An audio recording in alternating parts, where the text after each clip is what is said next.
Hi guys, welcome back to our channel Parimala's diary. ఈరోజు ఏంటంటే నేను సండే స్పెషల్ అని చెప్పేసి బగారా రైస్ అయితే చేశాను కదా.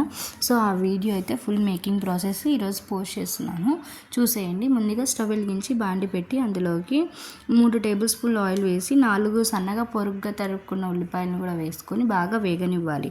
ఇది రెడ్ అండ్ బ్రౌన్ కలర్ వచ్చేదాకా బాగా వేగనిచ్చామంటే రైస్ కలర్ కూడా బాగా వస్తుంది అనమాట. రైస్ అనే కాదు, ఏ కర్రీలో కానీ మనము ఆనియన్స్ బాగా వేగిపోయాయంటే ఆ ఆనియన్స్ కలర్ని బట్టి మనకి కర్రీ కలర్ కానీ రైస్ కలర్ కానీ వస్తుందన్నమాట.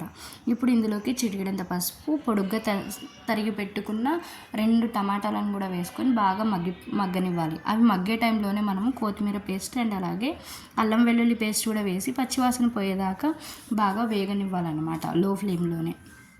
ఇది పచ్చివాసన పోయేదాకా అంటే ఎలా తెలుస్తుంది అంటే మనకి ఇప్పుడు ఇది గ్రీన్ కలర్లో ఉంది కదా, ఇది బాగా వేగిపోయింది అని ఎలా తెలుస్తుంది అంటే మనకి మెహందీ కలర్లో వస్తుంది అనమాట.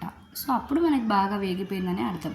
ఇప్పుడు ఇందులోకి నిమ్మకాయ రసం కూడా వేసుకున్నానండి. ఒక నిమ్మకాయ రసం అయితే సరిపోతుంది. నిమ్మకాయ రసం వేయడం వల్ల మనకి ఏమవుతుంది అంటే రైస్ అనేది పొడి పొడిగా వస్తుంది అనమాట, మెత్తగా కాకుండా. చూస్తున్నారు కదా, కలర్ కూడా చేంజ్ అయింది అంటే బాగా వేగిపోయినట్టు అర్థం.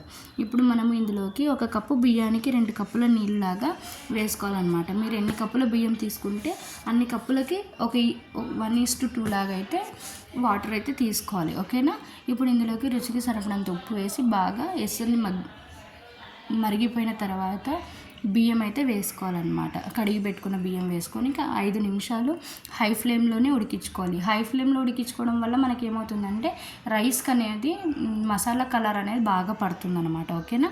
ఇప్పుడు లో ఫ్లేమ్లో ఒక 10 to 11 మినిట్స్ దాకా మనము రైస్ని అయితే ఉడికించుకోవాలి. చూస్తున్నారు కదా, కరెక్ట్ ఎసరు పోసినందుకు మనకి ఎక్స్ట్రా వాటర్ ఏమైతే అవసరం ఉండదన్నమాట, ఓకేనా.